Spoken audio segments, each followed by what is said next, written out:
السميع العليم من الشيطان الرجيم من همزه ونفخه ونفسه بسم الله الرحمن الرحيم إن الحمد لله نحمده ونستعينه ونستغفره ونعوذ بالله من شرور أنفسنا ومن سيئات أعمالنا من يهد الله فلا مضل له ومن يضلل فلا هادي له وأشهد أن لا إله إلا الله وحده لا شريك له وأشهد أن محمدا عبده ورسوله أما بعد فإن أصدق الحديث كتاب الله وخير الهدي هدي محمد صلى الله عليه وسلم وشر الأمور محدثاتها فإن كل محدثة بدعة وكل بدعة ضلالة وكل ضلالة في النار. bayan haka ‘yan uwa assalamu alaikum wa rahmatullahi wa barakatuhu. Muna masu farawa da jaddada godiya ga Allah subhanahu wa ta'ala wanda cikin rahamar shi da tausayin shi ya nuna mana wannan lokaci mai tarin albarka, wanda insha Allah ta'ala ya yi daidai da 10 ga watan Ramadan, hijira annabi Muhammad sallallahu alaihi wa alihi wa sallam shekara 1447, wanda insha Allah ta'ala ya yi daidai da 27 ga watan 2 miladiya 2026 in ya inganta, wanda insha Allahu ta'ala wannan shine darasinmu na 10 a cikin wannan sura mai tarin albarka, ita ce suratul kahf, a cikin wannan wata wanda Allah subhanahu wa ta'ala ya sabkar da alƙur'ani. Ina roƙo Allah subhanahu wa ta'ala da ya ba mu ikon karanta daidai da fassara daidai da kuma aiki da daidai. Ina roƙo Allah subhanahu wa ta'ala da ya sa karatuttukan baki ɗaya su zama da silar tsiranmu duniya da lahira. Jiya mun tsaya faɗin Allah subhanahu wa ta'ala da yake cewa wa idh tazaltumuhum wa ma ya'buduna illa Allah, yayin da matasan nan suka ƙauracewa mutanensu da abin da suke bauta ma koma bayan Allah subhanahu wa ta'ala, sai Allah ya datar da su da zuwa cikin wannan kogo. Suka ce fa'awu ilal kahfi yanshur lakum rabbukum min rahmatihi wa yuhayyi lakum min amrikum mirfaqa. Suka ce mu tayi cikin kogo, tabbas ubangijinmu Allah subhanahu wa ta'ala zai yalwata mana daga rahamar shi kuma zai datar da mu abin da yake shiriya a cikin wannan lamarin namu, wanda mun ɗan yi bayani dangance da abin da malamai suke kallo dangance da wannan aya na cewa mutum ya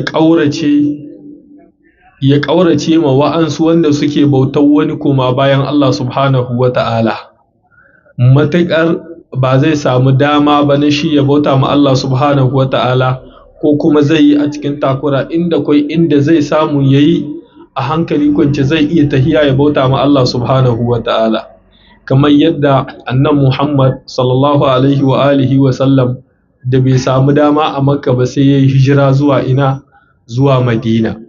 Muna fahimta ko? Shi yasa Allah zai ce ma wa'ansu wai me yasa ba su bauta mishi ba a duniya, sai su ce mi qalu kunna mustad'afina fil ard, ai mu mun kasance ba mu da ƙari, mun kasance muna da rauni. Allah ya ce to alam takun ardullahi wasi'atan fatuhajiru fiha, shin ƙasa Allah ba yalwa gare ta ba, dan mi inna a hana ku ba ku gusa zuwa wurin da za a barin ku bauta ma Allah subhanahu wa ta'ala ba. Wannan yana nuna mana cewa mutum bai da wani uzuri da zai je ma Allah matuƙar bai tsaya ya bauta ma Allah subhanahu wa ta'ala ba. yanzu a ce duk gari yana kahurci a matsayinsu na matasa wanda shekarun da suke suna buƙatar su samu wani lattijo wanda zai ce musu ku yi, wanda zai ce musu ku bari,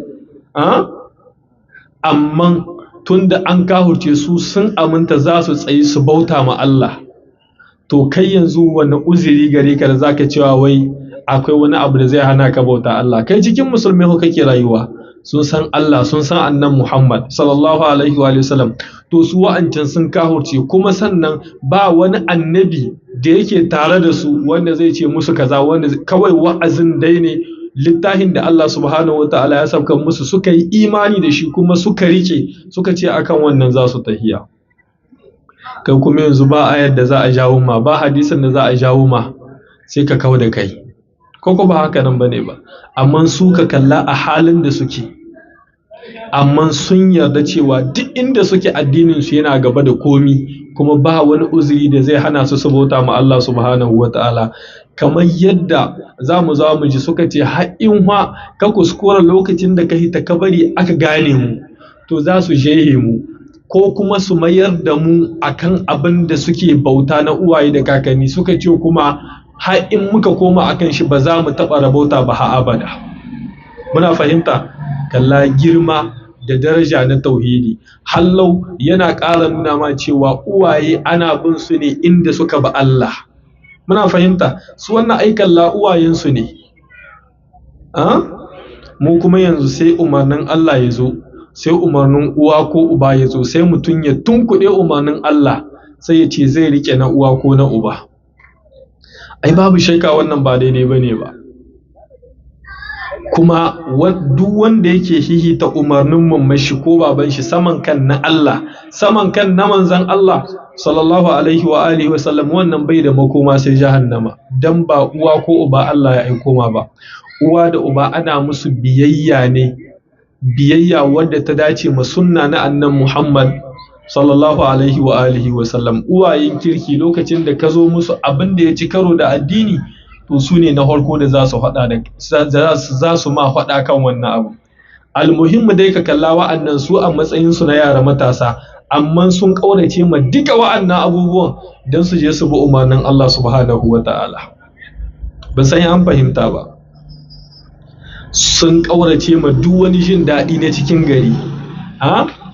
Kamar yadda in ka karanta tarihin Mus'ab bin Umair za ka gani ko, a matsayin shi na ɗan gidan hajiya, mashi tana je mai daɗi, tana mai gata.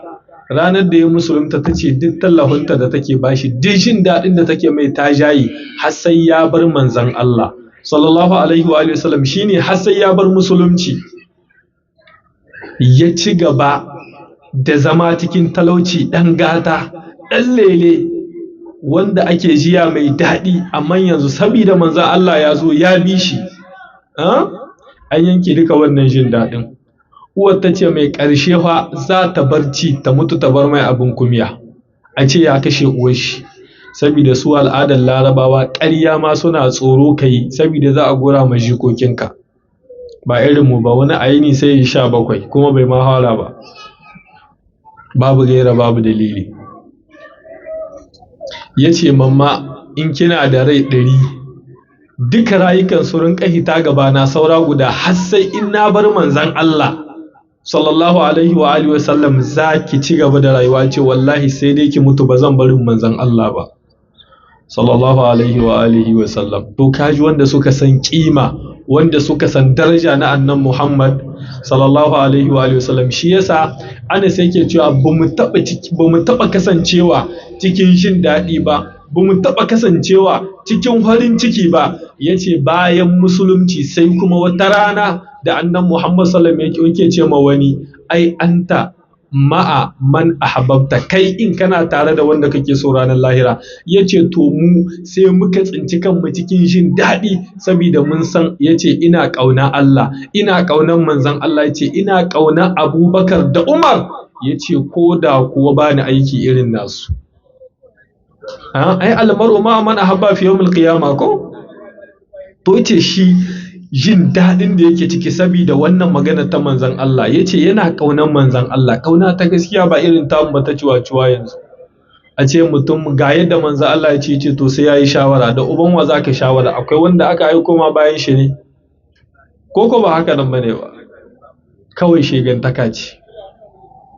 To kalla Mus'ab yadda ya bar mamashi, wannan Mus'ab haka ya ci gaba da rayuwa, wanda in ka karanta tarihi kaga irin gatar da ya samu wurin mamashi, amma saboda ya bi manzo Allah mamashi ta yanke, wanda ana cewa in ya sa kaya irin ka ce kamar cikakken sarmayi, wanda an ɗauki shar'in shi samfursa, duk fadar da ya zo za a shagali, kaya in ya sa ba lallai sai ya maimaita ba, amma da ya bi manzo Allah uwar ta yanke, shi kuma ya zaɓi ya ci gaba da zama a haka nan. Ƙarshe da ya mutu bai da tawahin da za a binne shi, in aka jawo abin da kai sai kahuwa sai hita, in aka jawo abin da kahuwa sai kai ya hita, amma ya samu aljanna, Allah ya yabe shi, ya shinshina mishi. To da Allah yanzu haka muke da manzo Allah sallallahu alaihi wa alihi wasallam. Kalli wannan matasan yasu ne ha, sun yi imani suka yarda su tayi su bauta ma Allah, kai kuma yanzu duk sai an gama jawo ma ayoyin da hadisai sai kai kukan akuya ka sha kwana ka ce me, kaji wai me sai ce me ina gani, kana ganin me, ba shi kenan ba, ka ga da ganin ka kama hanyar bata. Allah ya tsare mu. To kun ga suka ce to mu tahi, sannan muka yi bayani sun samu yaƙini na cewa Allah subhanahu wa ta'ala zai kawo musu agaji. Duk inda kake, in dai ka yarda da cewa Allah zai kawo ma agaji, to Allah zai kawo ma agaji. Shi kuma agajin Allah yana zawa ne ta inda bawa bai yi tsammani ba, dan Allah ya ƙara nuna ma bawa ikon shi da isasshe gare shi, wanda baka tunanin ya taimake ka sai kaga ya zo ya taimake ka, ta hanyar da baka tunanin abu ya zo sai kaga ya zo. Saboda mi? Allah mai iko ne akan komi, shi ke caccanza abubuwa yadda ya ga dama, bayan shi babu wanda ya isa yi wani abu ko menene. Yasa Allah ya ce wai ku wa'ancan wanda kuke bauta koma bayan Allah, Allah ya ce wai menene suka yi, akwai wani halitta ne da suka yi? Allah ya ce kai kuda bisa halitta ba. Mu yanzu ko kai da baka yi komi ba, daga an ce kuda sai ka ce kudan mi, ko ba haka nan bane ba? To shine Allah ya ce kuda ma bisa halitta ba. Allah ya ce kai da kuda zai rishin lahiya ba wanda sai ya ba su lahiya a ciki. Allah ya ce kai da kuda zai kwaci abu a hannunsu ba su isa su kwato shi ba. Duk wani wanda kake wallahi in kuda ya kwaci abinka ya tayi kenan. An ce science ta zo ta nuna cewa kuda yanzu yana ɗauka abu daga wurinka, bakin da ya ɗauke shi to direct ma abin ya sauya daga yadda yake. Kaji sai yanzu ne ita science ta zo ta yi bincike, daman manzo Allah ya jima da yin bayani sallallahu alaihi wa alihi wa sallam. To shi yasa ba mu da kaman manzo Allah wa mu imani, sannan mu sakankance da duk abin da Allah subhanahu wa ta'ala ya yi mana bayani gaskiya ne. To kun ga sai suka ce kuma Allah subhanahu wa ta'ala zai datar da su akan shari'a, wanda muka ce wannan yana da kyau kullum mutum ya dage da roƙo Allah subhanahu wa ta'ala kan shari'a, ya roƙi Allah ya tabbatar da shi akan abin da shi Allah yake so kuma ya yarda da shi, kamar yadda manzon Allah sallallahu alaihi wa alihi wa sallam da sahabbai suke. To Allah ya datar da mu. Sai Allah yake cewa wa tara shamsa idza tala'at tazawaru an kahfihim dhata al-yamini wa idza gharabat taqriduhum dhata shimali wa hum fi fajwatin min. Allah ya ce zalika min ayatillah man yahdillahu fa huwa al-muhtad wa man yudlil falan tajida lahu waliyyan murshida. Allah yake cewa an ƙara shiga kenan wani bangare na labarinsu. Allah ya ce yayin da suke cikin kogon nan, kadiba ai sun ce mu je cikin kogo Allah zai kawo mana agajin shi ko? Allah ya ce fadarabna ala adanihim ko fil kahfi sinina adada. Allah ya ce muka buga musu kwana a cikin kunnuwansu, muka sa musu kwana na tsawon shekaru masu tarin yawa. To a cikin kogon ne da suke, sai Allah yake cewa wa tara shamsa idza tala'at tazawaru an kahfihim. Allah ya ce sai ka ga rana idan ta hito daga gabas, Allah yake cewa tana karkace ma kogonsu ɓangaren dama, wa idza gharabat yayin da rana ta tayi faduwa kuma taqriduhum zata shimal sai kuma ta karkace ma kogon nasu bangaren hagu. Allah ya ce wa hum fi fajwatun min alhali su kuma suna cikin wani hili na kogon ko kuma suna cikin tsakiyar kogon. Malumai su yi maganganu da dama kamar yadda in ka ɗauki Ibn Kasir da Imam al-Qurtubi da Ibn Jarir al-Tabari kaga irin maganganun da suka yi wanda hatta wasu suna son sai sun zayyana maka ya ne hakikanin shi wannan kogon yake, wanda duka abubuwa ne wanda babu dalili a kansu. Ana abin da Allah ke nuna ma cewa suna cikin kogon da Allah ya buga musu kwana rana ma. Wasu malamai suka ce a'a ai kogon a haka yake, ranar in ta zo Allah bai ba rana dama ne ta yi tasiri a kansu, amma mahiyawanci suka ce a'a kamar yadda Allah ya ce tana karkacewa, suka ce ai ƙofar kogon kamar yadda Ibn Kathir yake cewa kenan wannan yana nuna gaskiya abin da muka gai da muka ce ƙofar kogon kamar tana arewa. Ya ce dai inda gabas take ko yamma to da in ranar ta zo za ta bugun su. Muna fahimta? Wallahu ta'ala a'ala wa alam abin da yace kenan. Almuhim shine in ranar ta zo sai dai ita ranar ta karkace musu haske da ake bukata sai ya shiga, amma irin zahir rana ai da abin da ka yanzu ka siyo sabuwar mota ka bar ta shekara biyu kawai cikin rana ka ga iko Allah. Haka ne ko ba haka nan bane ba? Iyo ko kai shekara biyu kana bugun rana ya aka ida. To balle suna kwance shekara 309 a ce rana tana bi ta kansu tana wucewa. Wannan ke nuna agajin Allah yana zawa ta ko'ina. Allah ya ce ranar in ta zo ta hito da gabas sai ta karkace makogansu ɓangaren dama, wa idza garabat in kuma ta tai faɗuwa Allah ya ce taqriduhum zata shimal sai ta karkace ma kogon nasu ɓangaren hagu, wa hum fi fajwatin min alhali su kuma suna cikin tsakiyar kogon. Sai Allah ya ce zalika min ayatillah, wannan yana daga cikin ayoyin Allah. Allah shine kadai ya isa ya haka, bayan shi ba wanda ya isa ya haka. Kamar wanda ya ja da Annabi Ibrahim ko da yace shi ma yana rayawa yana kashewa, ko yace inna Allah ya'ti bi shamsin al-mashriq, ko yace mashi fa'ati bi hamil al-maghrib, kai ka zo da ranar daga yamma. Shi Allah ya zo da ita daga gabas, tunda kai ma ka ce Allah ne. Muna fahimta? To ka zo da rana daga yamma mu gani, tunda shi Allah ya hiddo tashi ranar daga gabas. Al'amarin rana al'amari ne wanda ya gagari duk wani da ka sani, hatta science har yanzu duka estimation ne, ƙarya ce, ba wanda ya je inda take.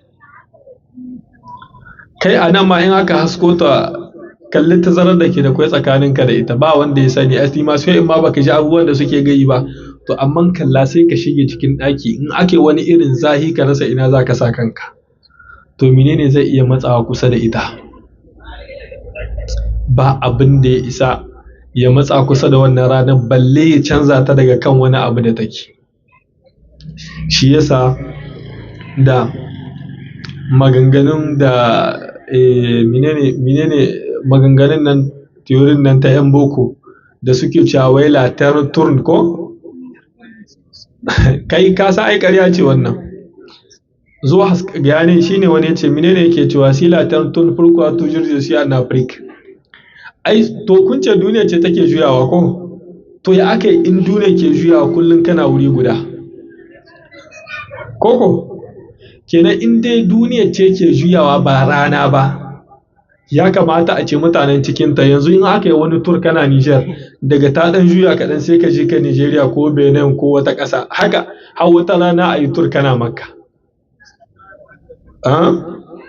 Wannan ka san ko kaji ka tara kama wannan karatun sun san ƙarya kake yi, ba wai mutane masu hankali ba, kaji ma in ka tara sun san ƙarya kake yi kawai, ka da ida turancin ka kai ta. Kuma duk mushen da yake ce ma wai latirantun ya zo ma explican, bai iya ma explican komi, sai dai ya yi ta makame kame,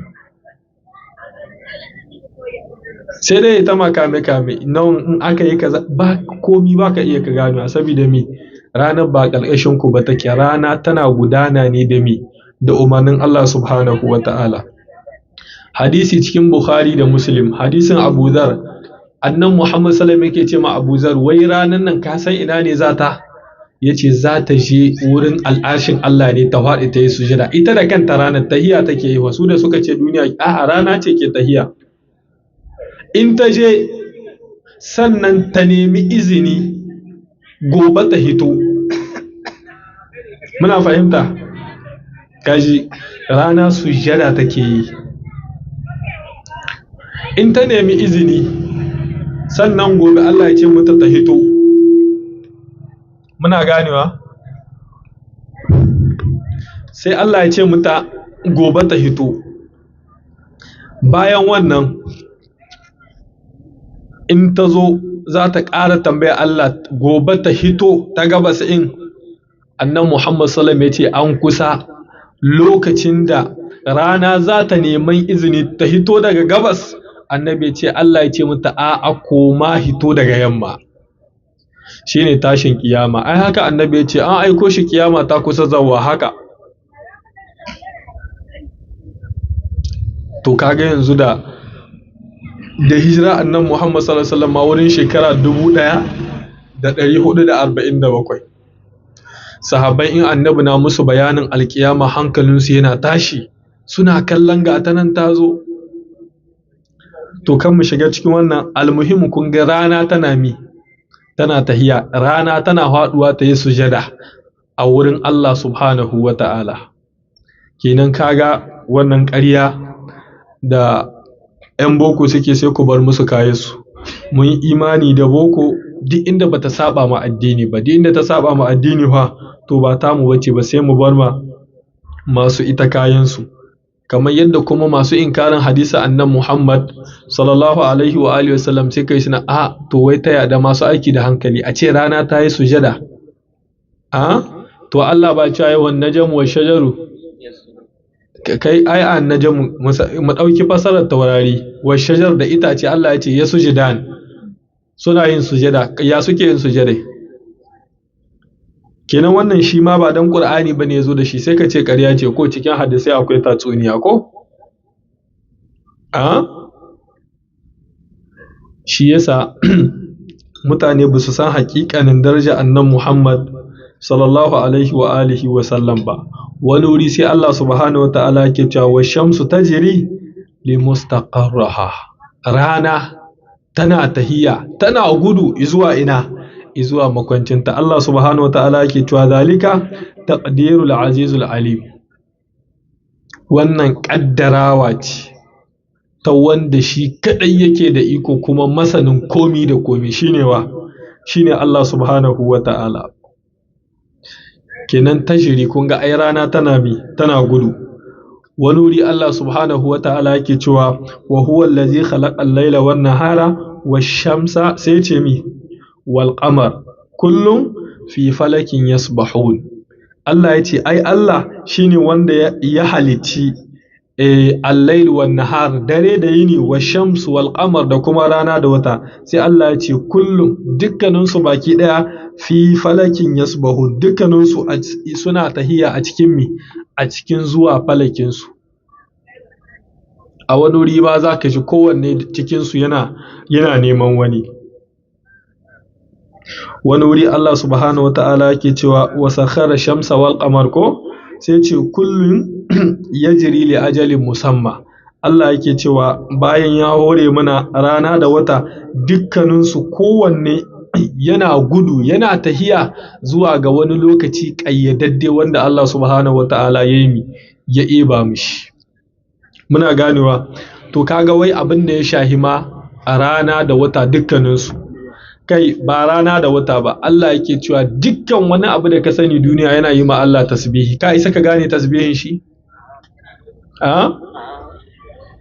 Hadisi Abdullahi ibn Mas'ud, hadisin Bukhari, ya ce mun kasance muna cin abinci tare da manzon Allah sallallahu alaihi wa sallam, ya ce muna jin abincin yana tasbihi. Suna ji, ka ɗauko da bino kana ci ka je na subhanallah walhamdulillah.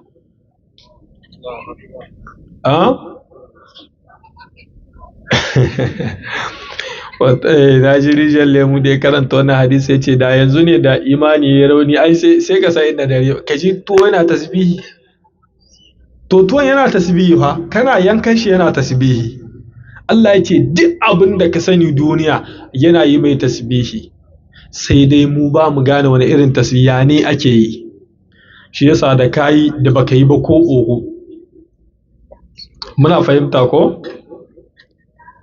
To yanzu kaga wai ba wai wancan da masu kawo hankali, masu ɗora hankali akan nasi sai a ce to wai ai su wancan da suka ce sun ɗora hankalinsu ne, ta ya za a cewa rana a matsayin ɗan ƙaramin ilimin da suka yi bincike wai a ce rana ita ke tahiya, suka ce a ba ranar ba ce, duniyar ce take juyawa akan ranar. Shi yasa in ta hasko nan sai ka ga haske, in ta hasko nan sai ka ga sai ka ga duhu. To shi kuma wanda ya ranar ya gaya ma ranar ce take tahiya, ba mu sani ba in ba taka ranar ba wadda kai. Kun gane? Ai suna da tasu rana koko? A ba su da. To ta Allah kaji ta jiri gudu take, tahiya take.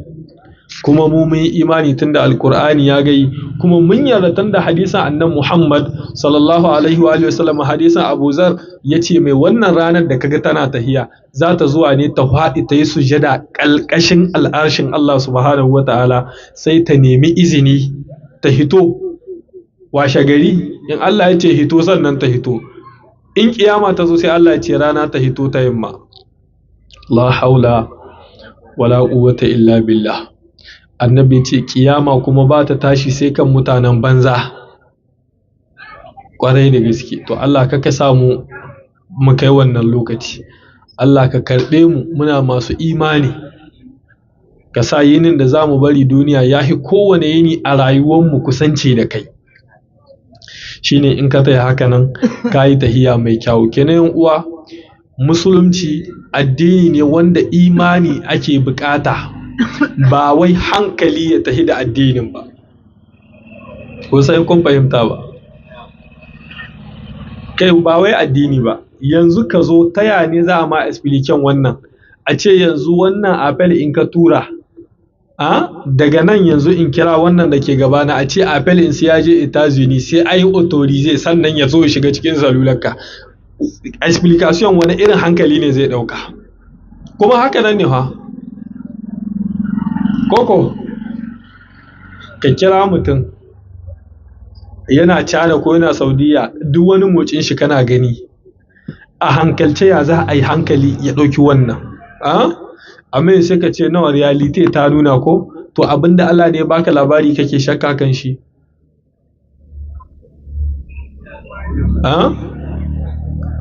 Shi yasa mala yake da wani littafi mai suna Dar'ut Ta'arudul Aqli wan Naql, wanda suke kallon wai suna hada addini da hankali. To yanzu nan in an dauka ta ya za a cewa wai abinci yana tasbihi, ta ya za a cewa itace suna sujada? To ba Allah ya gayi ba? To imani ake so kai. Kaji sahabbai, Ibn Mas'ud ya ce da kunnan su suka ji suna cin abincin yana tasbihi. Kalla annabi sallam da ya kama zai ci abinci tare da yaron nan, da ya rike hannun shi ya ce ya rance da wanda ran shi ke hannun shi, ya rike hannun shi da. Me ake so? Kai imani tunda manzo Allah ya bada labari sallallahu alaihi wa alihi wa sallam. To musulmi suna da rauni ta ɓangaren sanin waye Allah, suna da rauni ta ɓangaren sanin waye manzon Allah sallallahu alaihi wa sallam. Shi yasa suke da shakka a cikin sha'ani na addini. Amma duk wanda ya san Allah, ya san girman Allah, ya san matsayin annan Muhammad sallam ɗan aikin Allah ne, to zai wahala ka gan shi yana bin wani abu wanda ba na manzon Allah ba sallallahu alaihi wa alihi wa sallam. Kamar yadda musulmi yanzu sun komo sallah ce kawai suke irin ta manzon Allah, amma duk wani abu da ka sani da musulunci ya bayani babu ruwansu da shi. Kwarai da gaske. Kai yanzu ka taba ganin wanda zai daga shago ya zo ce to ya ne musulunci ce ina ya kamata a daga shago, ina ne bai kamata ba? Koko in ma ka je a matsayinka na ustaz za ka yi mana siyasa ya ce saurara, sallah ce nan wurin. Koko ba haka ba, saboda shi budo ne, dibe yake musulunci ba a yin shi sai cikin masallaci. Sai sa ai kaga digigin mutane in an zo sallah kowa hankalin shi yake shiga, kai ta shiga yana no bismillah no shiga mana. Koko ba haka ba, to wurin wasa ne na wurin. Wataƙila ma a zuwa la'asar ka muta ganganci, amma zo isha'i magarba mu zara ka gaba. Koko sai mu gani na wurin in tusa tana hura wuta. yau ka zo ka ga armatayya mu ba irin ta manzon Allah ake ba sallallahu alaihi wasallam. Zaka ce mu musulmi ga yadda manzon Allah ya karantar da lamarin armi, sai su ce a mu a al'adan mu. Koko ba haka nan bane ba. Yau zaka samu mutum a mai aihuwa sai a ce ga yadda manzon Allah ya ce ai, sai ce a su a yankunan su ga yadda suke yi. Ko wataƙila yankunan su ma akwai wani annabi da aka aiko ko a yi wa mutum mutuwa a ce ga yadda musulunci ya karantar, ce a su ga yadda suka saba yi. Sabida mi manzo Allah bai da kima a idanuwanmu. Amman ka zo sahabbai su da suka san darajar manzon Allah sallallahu alaihi wa alihi wasallam. Ibn Abbas fatawa yayi da ya ce Abdullahi bin Umar ko Ibn Abbas ya yi wata fatawa, sai wani ya ce aiko da ya je ya yi aiki da wannan abin, su sahabbai ne, ya ce aikin hajjin da ya mai fatawa ya ji manzo Allah sallallahu ya ji ana ce mishi aikin hajjin shi karɓaɓɓe ne. Kun san me ya ce? Ya ce kayan maholki wanda ya dace da sunna, zo daga yau za a rinka masalar. Kana ji? To yanzu limaman kuma suna da salar ne balle wanda wani maholkin ma da ya dace da sunna ake yi. Sai da in kayi letar ka ga mutane na ta hararanka. Wannan limaman ba su da imani, mutane suna da uzurin su zo kaga ana ta tsoki cikin masallaci. Koko ba haka nan bane. Aka ce ma Abdullahi bin Umar ya yi fatawa, ya ce ai aikin hajji tamattu'i. Aka ce aiko baban shi Umar da abokin uban shi Abubakar sun ce a zo a yi aikin hajji ifradi. Ya ce kai, ya ce mutane kuna sa muku ruwan duwatsu ne, yaushe duniya ta lalace haka. In ce manzan Allah ya ce ku ce wai Abubakar da Umar sun ce, to su waye Abubakar da Umar ana maganar manzan Allah. Shi yanzu wani kazami zai zawo a cikin wasu, kana ga yadda manzan Allah ya ce na ga yadda wancan kazamin ya ce. Koko to annan Muhammad sallam da Abubakar da Umar ma ba a kwatanta shi. Shi kalla misalin da aka mai cewa aka yi ubanka Umar da abokin ubanka Abubakar ga yadda suka yi, ce to ana magana cewa kuna son ma Allah ya muku ruwan duwatsu ne. To ga mun waye kai su? Sai hi kowa alkhairi, dukkaninsu 'yan aljanna ne, dukkaninsu Allah ya yarda da su. Koko ba haka nan bane ba. Annabi ya ce Abubakar fil janna, Umar fil janna. To yaya 'yan aljanna ne hawa annan? Shi yasa kaga Imamu Malik, Imamu Shafi'i, Imamu Abu Hanifa dukkaninsu suna cewa iza sahal hadis fa huwa madhhabi. Kullum yu'khazu min qawlihi wa yutrak. Dukkan su sun yarda magana manzan Allah ita kadai ce daidai, amma in dai ka cire manzan Allah to kowa ko yana yin ba daidai ba. Shi yasa za a kallo abin da kai na daidai a matsayin ka na malami sai a dauka, inda kai kuskure in ba san rai bane ka bayyana karara sai a ce Allah ya ji kanka kawai. Almuhim shine wanda ya maida al'amarin shi ga Allah ba shiga matsala. To kun ga sai Allah ya ce suna a cikin kogon da Allah ya buga musu da kwanan nan suna yi. Allah ya ce rana ma Allah ya ce in ta taho sai ta rinka kauce ma kogon nasu, in ta tafi haduwa kuma haka. Muna fahimta, muka ce latar turnain nan ƙarya ce ba gaskiya bane ba, na manzon Allah sallallahu alaihi wa alihi wa sallam shine gaskiya. Sai Allah yake cewa zalika min ayatin lahi, ai wannan yana daga cikin ayoyin Allah subhanahu wa ta'ala. Ai Allah da kanshi yake cewa inna fi khalqis samawati wal ardi wa ikhtilafil layli wan nahar, sai ce mi la ayatul liulil albab. Ai gushewa wannan rana da wata, rana ta faɗi gobe wata ta zo, ayoyi ne daga cikin ayoyin Allah. To kaga nan sai Allah ya ce zalika min ayatillah, wannan yana daga cikin aya Allah, yana daga cikin taimako da shi Allah subhanahu wa ta'ala, wanda shi kadai ne ya isa ya irin wannan taimakon. Yau akwai wanda isa ya ce ma rana ta kauce daga wurinka? Akwai? Ina diba akwai. sai Allah ya ce man yahdillahu fa huwal muhtad, ai wanda Allah ya shirye da shi shi kadai shiryayye. Allah yana ƙara lallaban manzon Allah sallallahu alaihi wa alihi wa sallam kan mi da Allah yake cewa fala'allaka bakhi'un nafsaka ala atharihim illam yu'minu bihazal hadisi asfa. To kun ga ai Allah ya ce ma annabi sallam zaka kashe kanka ne da damuwa wai in wa'annan mutanen ba su yi imani da kai ba. Allah ya ce man yahdillah, ai wanda Allah ya shiryar da shi fa huwal muhtad, shine kadai shiryayye. Wa nuri innaka la tahdi man ahbabta, kai manzo Allah ba isa ka shiryar da wanda kake so ba, walakin Allah yahdi man yasha'u, Allah ne kadai yake shiryar da wanda ya so. Shi yasa shiriya a hannun Allah take. Shi yasa cikin sallah kullun sai a ce ihdina siratal mustaqima, ya Allah ka shiryar da mu hanya madaidaiciya. Shi yasa a cikin khutbatul haja annan Muhammad sallallahu alaihi wasallam yace fa inna asdaqal hadis kitabullah wa khayral hadi Muhammadin sallallahu alaihi wasallam wa sharral umuri muhdathatuha fa inna kulla muhdathatin bid'a kullu can baya man yahdillahu fa huwal muhtadi, wanda Allah ya shiryar da shi shi kadai ne shirye, wanda Allah ya batar da shi kuma babu wanda ya sai ya shiryar da shi. Shi yasa da kake kwadayin wani ya shiryu, in Allah bai nihe da shirye ba babu yadda za a yi shirya. Shi yasa Abu Hurairah ya ce ma manzo Allah sallallahu alaihi wasallam mamman shi ta ki musulunta, ya Rasulullah ka roƙa mini Allah ya shirya mana da ita. Yana zuwa kuma hitar da uwar ta shirya. Kaga ba ce ho manzo Allah ka shirya mini da uwata ba, yace ayi a roƙa mishi Allah.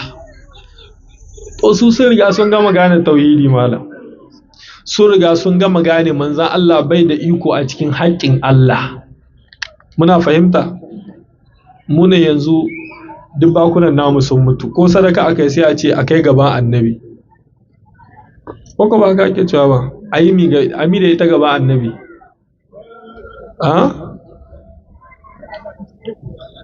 A ce in mutum ya mutu a ce annabi ya san da zuwansu. To Hausar da ya ce sai an muna bayani ba mu gane ba. Me ake ni da haka nan? Ku yi mana bayani mu ji.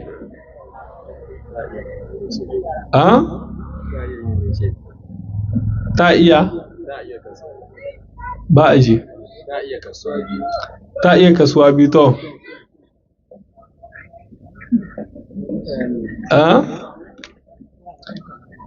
Ina latija wannan, ku gaya mun me ake nihi da annabi ya san da zuwansu.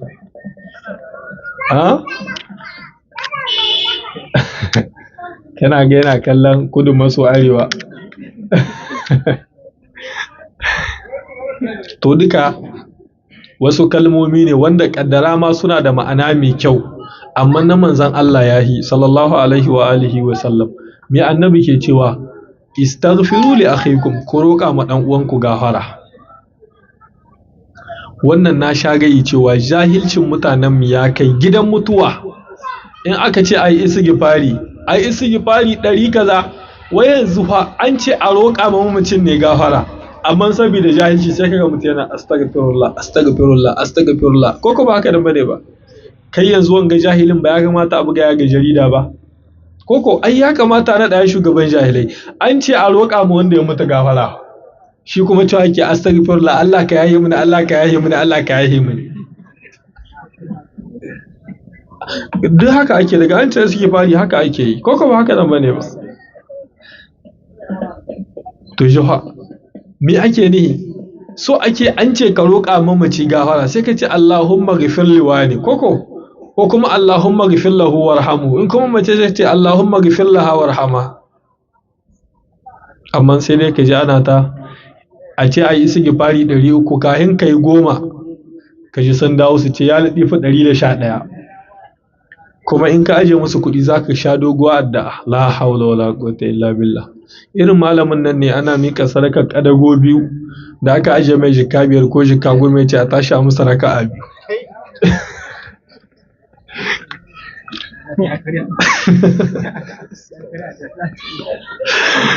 Su wannan kyautar su ta yi ƙarya addu'a.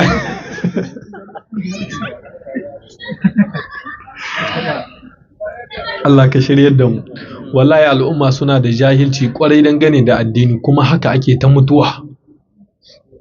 haka ake ta mutuwa, kuma har yanzu mutane sun ƙi ba da lokaci su koyi addini, su yi ta baka wani uzuri wanda bai da maduba, ka ji ya ce shi ma'aikaci ne ko mahaukaci ne kaiwa ba ma'aikaci ba ko shi ɗan kasuwa ne, sai ka ga mutum ya ƙi tsaya ya koyi addini lokacin da Allah ya ba shi dama, sai ya yi retiret sai zo masallacin unguwarsu a yi ta rigima da shi, wai da tsiya da arziki sai ya kira sallah, so yake yanzu dole sai Allah ya amshe shi,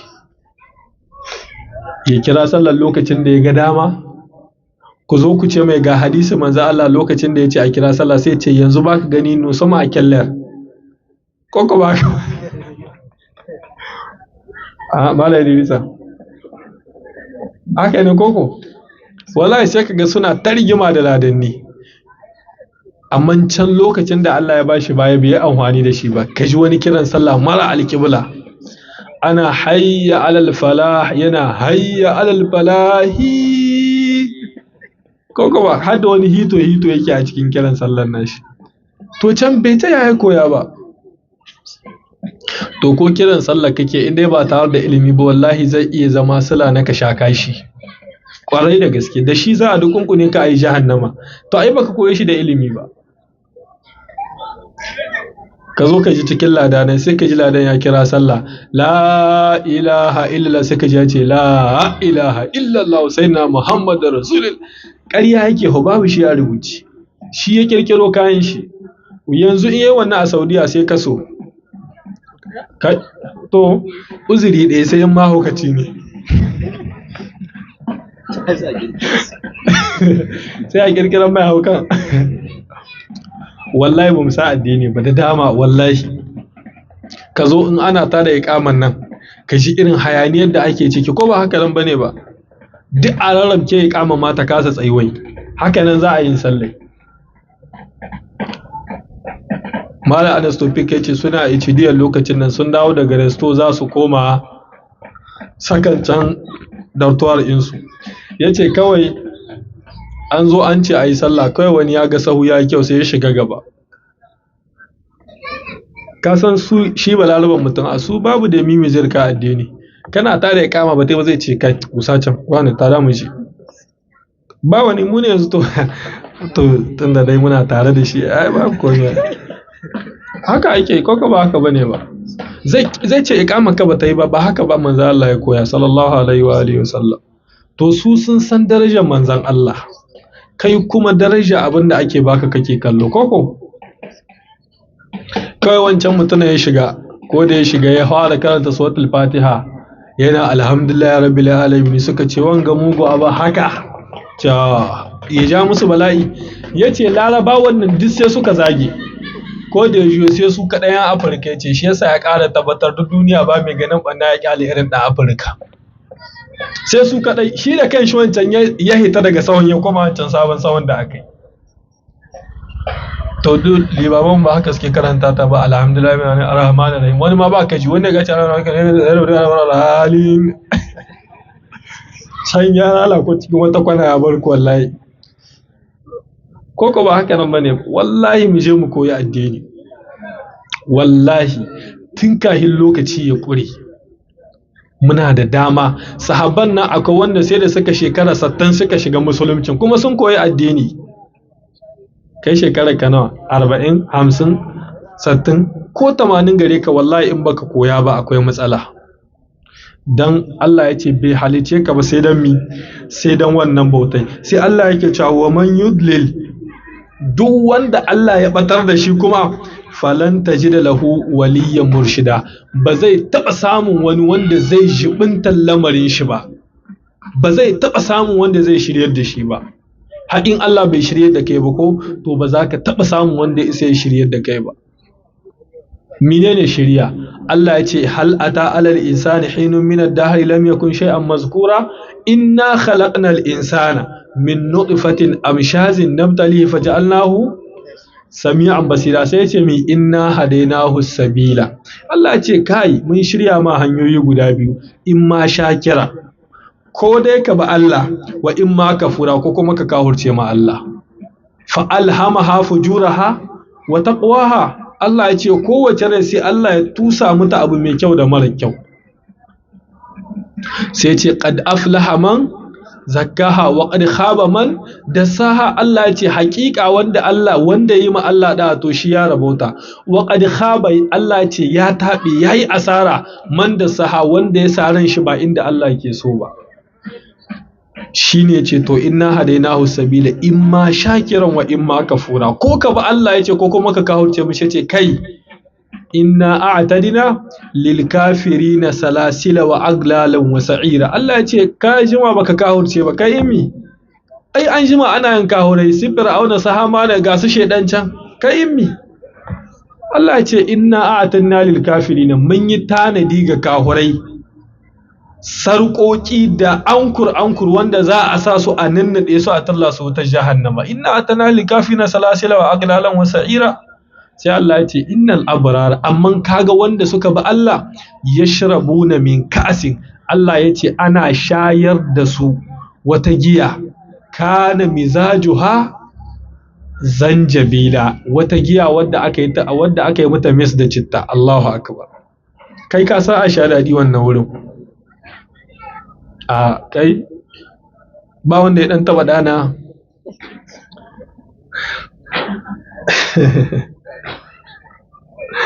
Wai Mala Albani Gombe ya ce irin an kira shi iko ne sun kama yara, sai aka ce da Allah su zo su ɗan ja hankalinsu su yi musu nasiya. Ce ko da ya zo wata yarinya ce miniyar ce amma tana shan giya har ta tashin hankali.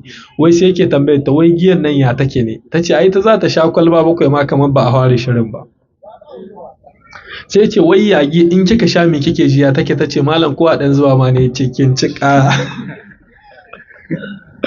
Wai ko a zuba malam ya ɗan ɗanɗana ya ji ya take. To kaga sai Allah ya ce in ka kahurce mishi ga abin da ya tanadi, in ka bi shi kuma ga abin da ya ma tanadi.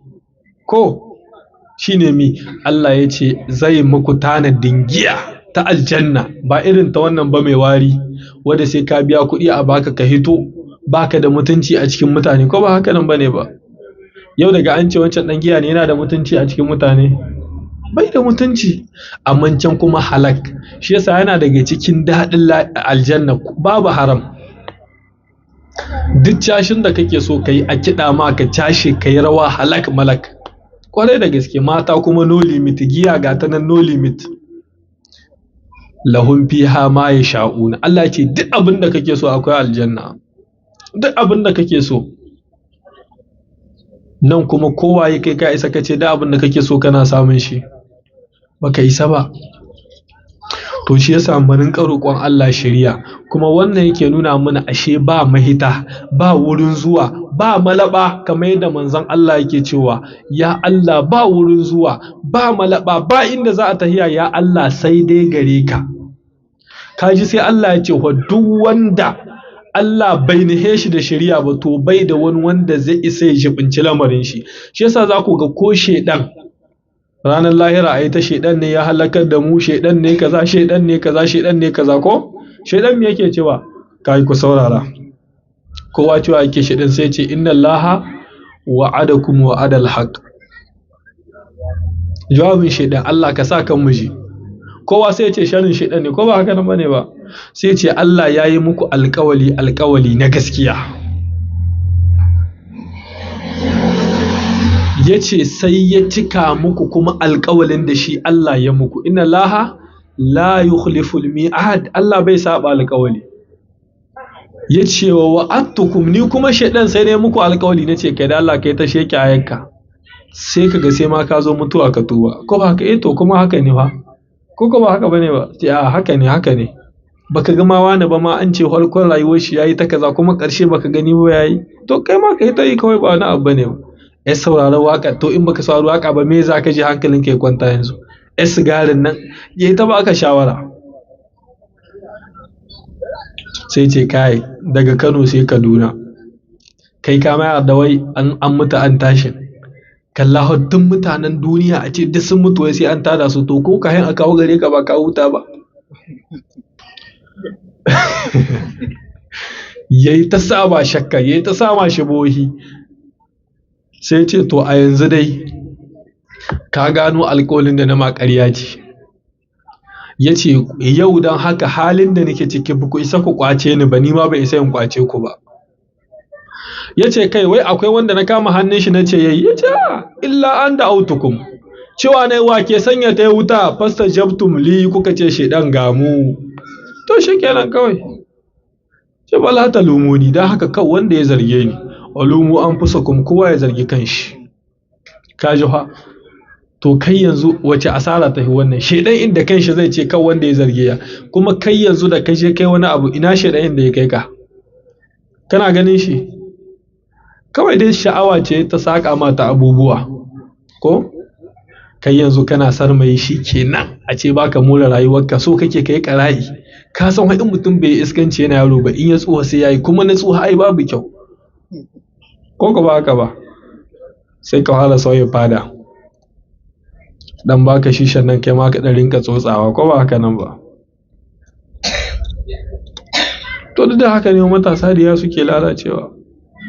To Allah ya tsare mu, Allah ka shiryar da mu, Allah ba mu shiryawa sai kai, ya Allah muna roƙonka ka shiryar da mu shiriya ta annan Muhammad sallallahu alaihi wa alihi wa sallam. Allah ka raba mu da shirka da bid'a, ya Allah muna so ka ba mu ikon tsarkake ka kai kadai wurin bauta, sannan ka ba mu iko mu yi ma annan Muhammad sallallahu alaihi wa alihi wa sallam biyayya ido na liƙe tun harkon rayuwar mu har zuwa ƙarshen ta.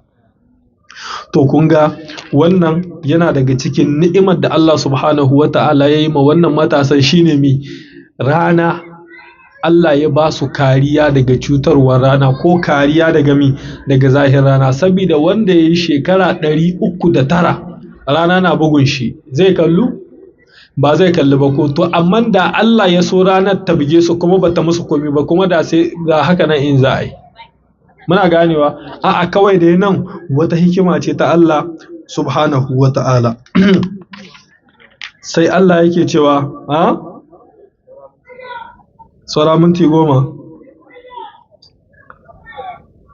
Sai Allah subhanahu wa ta'ala yake cewa, wata hasubuhum ko aiqazan wa hum ruqud.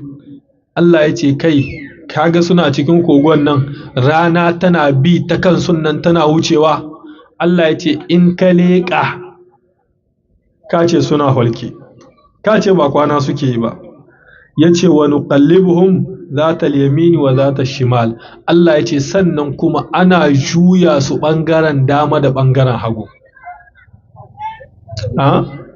Malumai suka ce a nan kaga ya nuna kwanciya ana son mutum ya kwanta da dama, in ya gaji zai iya juyawa da hagu, haka amma ba a so ba asali mutum ya kwanta kan hagu. To kun ga sai Allah subhanahu wata'ala ya ce yana jujjuyar da su, kamar yadda malumai suka yi maganganu da dama. Wasu su ce a shekara ne ake juya su so guda, wasu su ce a'a a shekara su biyu, wasu su ce a shekara bakwai, wasu su ce a shekara 10, duka dai maganganu ne. Shi dai Allah ya ce yana jujjuya su. Muna fahimta? Daga cikin bayanin da malamai suka yi shine jujjuyawa wai sabida in mutum ya jima a kwance zai iya yiwa jinin jikin shi ba lallai ya motsa yadda ya kamata ba, amma in Allah ya so zai bar su su kwanta a daskaran kuma jinin ya ci gaba da tahiya yadda ya kamata, saboda jinin da umarnin wa yake aiki da umarnin Allah. Amma yana daga cikin hikima kuma daga cikin kyauta da shi Allah ya yi ma wannan matasan da suka kaɗaita shi da bauta, suka bijire ma kowa, suka yi ma Allah da'a, sai Allah yake cewa muka kai su cikin kogo, a cikin kogon muka samu su kwana. Ya ce rana in ta zo sai ta karkace musu, in ta hito haka wurin haɗuwa sai ta karkace musu. Allah ya ce wa tahsubuhum, da ka leƙa kaga wannan matasan, Allah yake cewa aiqazan, ka ce idan su bi holke suke, wa hum ruqud, Allah ya ce kuma alhali kwana suke ba holke suke ba. Irin kwanan zomo idan na buɗe amma kwanan suke. Amma daga cikin ni'imar da Allah ya musu shine daga ka leƙa ƙato 7 ha. Ƙato 7 irin na da, ba na yanzu ba. Ƙato 7 mala ai ka san ka leƙa ka sha kashi ko. Allah ya ce kuma kana leƙawa ka ka ce suna halke. Allah ya ce wa nuqallibuhum zatal yamin wa zatal shimal. Allah ya ce muna jujjuya su bangaren dama da bangaren hagun. Wa kalbuhum basitun zira'aihi bil wasid. Allah ya ce ga kuma karansu ya zo ya kai ƙahahuwan shi a ina, a bakin kogon.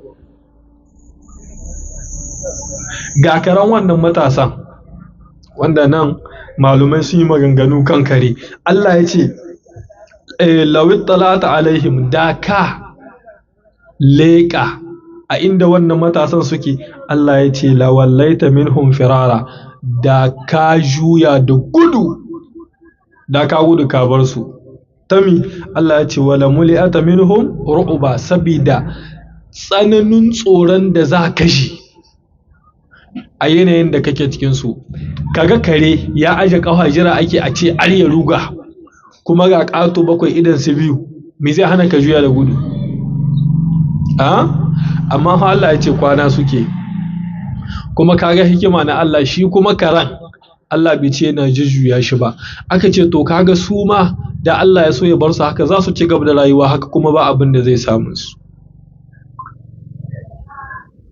To anan ne malumai suka yi ta tattaunawa, to ya ne hukuncin kare, ya kare yake, ya wani irin kare ne, saboda hadisai da suka zo suka yi bayani kan kare. Da lokacin da Annabi sallallahu alaihi wasallam ya umarni da a kashe kare, ko Annabi ya ce saboda mi, duk inda ka ga bakin kare to shedani ne. Da kuma hadisin da yake bayanin cewa mala'iku la tarkul mala'ikatu baytun fihi kalbun wala sura, mala'iku ba su shiga gidan da ke da kai kare ko gunki. Daga cikin abin da malamai suka yi bayani hada irin wani sai ka ga wai shi saboda tsabar lalaci, wai matar shi da ya arma tun lokacin suna soyayya ya rungume ta, an yi hoto an kawo, an yi wani katon kadir an sa cikin gida, to mala'iku ba su shiga wannan gidan fa. Yana nuna ma diyan shiga a lokacin da yake can shi ba karamin tantiri ba ne ba. Allah ya sa mu cika da imani. Ko ai akwai su ko, amma duk da yanzu zaka ga dai an dan waye, an rage irin wannan abubuwan. Amma da zaka ga cikakken dan bariki shine in kai shi zaka tarda da irin wannan hotunan, da wani wando ka ce tiyo ne na gidan ruwa ya bude daga ƙasa. Akwai sauran lokaci. Abin da muka karanta na daidai Allah ya muna tarayya cikin lada, kuskure kuma Allah ya yi mana. Allah ya biya mana bukatocinmu na alkhairi. Allah ya gwada mana gaskiya, ya ba mu ikon binta, ya gwada mana ƙarya, ya ba mu ikon kauce mata. Ya Allah muna roƙonka ka tsare mu da duk sharri abin da ka halitta. Ya Allah ba mu da ƙarfi, ba mu da dubara, ba mu da wayo. Ya Allah agajinka muke nema, ya Allah ka agaza mana. Ya Allah muna roƙonka ka ruha mana asiri duniya da lahira. Ya Allah muna roƙonka ka yi gafara ga uwayenmu wanda suka rasu, da malumanmu da sauran al'ummar musulmi baki ɗaya. In tamu mutuwar ta zo, ya Allah ka sa mu cika da imani. Ya Allah ka sa mu cika da imani. Ya Allah ka ruha mana asiri duniya da lahira. Ya Allah ka sa albarka a rayuwarmu, ka sa albarka a karatuttukanmu, ka sa albarka a sha'aninmu na rayuwa baki ɗaya. Dukkaninmu nan kowa yana da buƙatoci mabambanta. Allah ka san mu, ka san buƙatocinmu, kuma kai ne kaɗai ke biyan buƙatu. Ya Allah ka biya mana. Ya Allah duk musulmin da ke fama da wani ciwo ko wani kunci ko wani damuwa, Allah ka san shi, ka san yanayin da yake ciki. Ya Allah ka yaye mishi. Allah muna roƙonka ka datar da mu da shugabanninmu baki ɗaya akan abin da kake so kuma ka yarda da shi. Allah muna roƙonka ka ɗaukaka musulunci da musulmai, ka ƙasƙantar da kahorci da kahorai, ka kashe bid'a kuma ka shirye da masu yinta. Allah ka zamanar da ƙasar mu Nijar lahiya da sauran ƙasashen al'ummar musulmi baki ɗaya. Subhanakallahumma wa bihamdika, ashhadu an la ilaha illa anta, nastaghfiruka wa natubu ilaik. Wassalamu alaikum wa rahmatullahi wa barakatuh.